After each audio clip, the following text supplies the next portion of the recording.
గుడిలో పొరపాటున కూడా ఈ తప్పులు చేయకండి. చాలామంది తీర్థం తీసుకున్నాక తలకు రాసుకుంటారు. పొరపాటున కూడా రాసుకోకండి.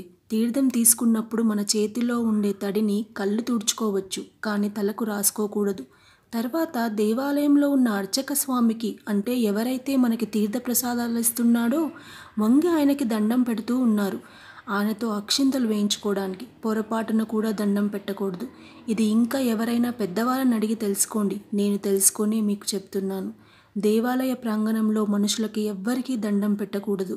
స్వామి ఎవరైతే ఉన్నారో వారికి మాత్రమే దండం పెట్టాలి. ఒకవేళ మీరు దండం పెట్టదలుచుకుంటే దేవాలయం బయటే పెట్టాలి. అర్చక స్వామి మనకి షటారి పెట్టేటప్పుడు మాత్రం దండం పెట్టాలి. షటారికి మనం వినయంతో దండం పెడతాం, కానీ అర్చక స్వామికి కాదు. దేవాలయంలో వంగి నమస్కరించి ఎవరికీ దండం పెట్టకండి. మీరు నమస్కరించడం వల్ల మీరు దేవాలయంకి వెళ్ళిన ఫలితాన్ని పోగొట్టుకుంటారు.